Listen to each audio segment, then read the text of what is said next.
הטילים ממשיכים לשרוק, ופתאום אני שומע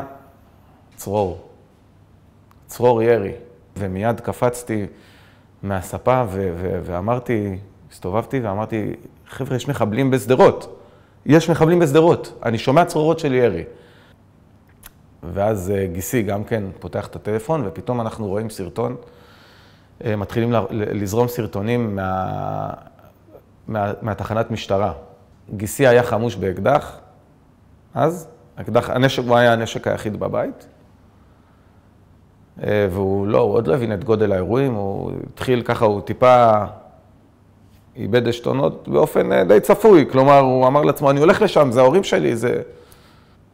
אז אני עצרתי אותו ואמרתי לו, תשמע, אני יודע שזה ההורים שלך, אנחנו פה 15 איש, יש לך פה אישה, יש לך פה תינוקת, בת ממש מספר חודשים, חודשיים, 3, אתה נשאר. אתה לא יכול ללכת. אין לך אפשרות, אנחנו צריכים אותך פה.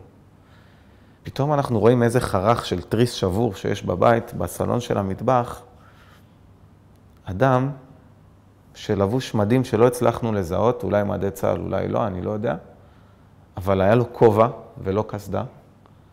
הוא מסתובב עם נשק, והוא שורק, והוא מסתובב לבד.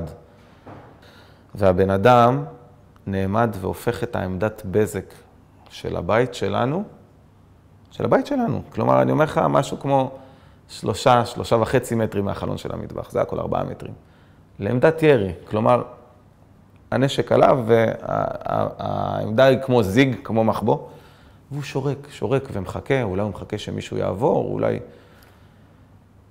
אנחנו פשוט לא נשמנו. אני חושב שההחלטה שלנו לכבות המזגנים ולהחשיך את הבית הצילה אותנו, כי הבית היה מאוד נגיש לפריצה. אם הוא היה שומע קולות מתוך הבית, הוא היה הופך את הבית למרחץ דמים. כשהבן שלי שאל אותי,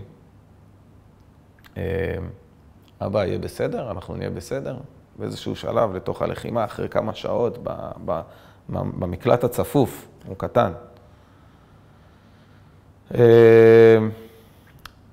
לא אמרתי לו, יהיה בסדר, אנחנו נהיה בסדר, אני לא רציתי לשקר.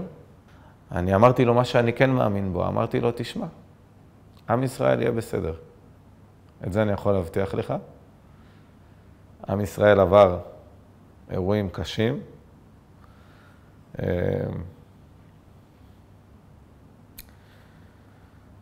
ההיסטוריה שלנו היא לא פשוטה, ושרדנו. ואנחנו גם נשרוד את זה. עם ישראל ישרוד את זה. ומה שיהיה איתנו, זה מה שהקדוש ברוך הוא רוצה.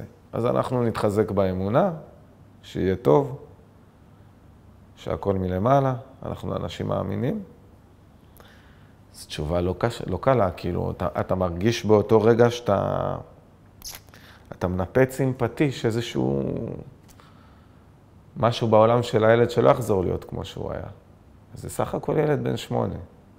הבת שלי אומרת לי, מתחילה לבכות, היא מאוד ילדה חכמה, ואני שואל אותה מה קרה, אז היא אומרת לי, אני לא רוצה למות.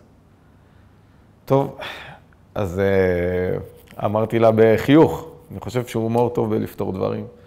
אמרתי לה בחיוך שנראה לי שזה בסדר, אף אחד מאיתנו לא ממש רוצה למות. אז צחקנו. החשיכה מתחילה, אנחנו בערב של השביעי, שעות ארוכות, הילדים בתוך המקלט מתחילים להתפרק, ואני מרגיש שנפשית, הם לא יכולים לשאת את זה, ובטח לא לילה. שלם ככה, יהיה קשה להתגונן, להמשיך לתצפת, להמשיך להבין בלילה מה קורה, ואם מישהו ייכנס, לברוח בלילה, להבריח ילדים בלילה, ויצאנו. זה היה היציאה הראשונה מהבית.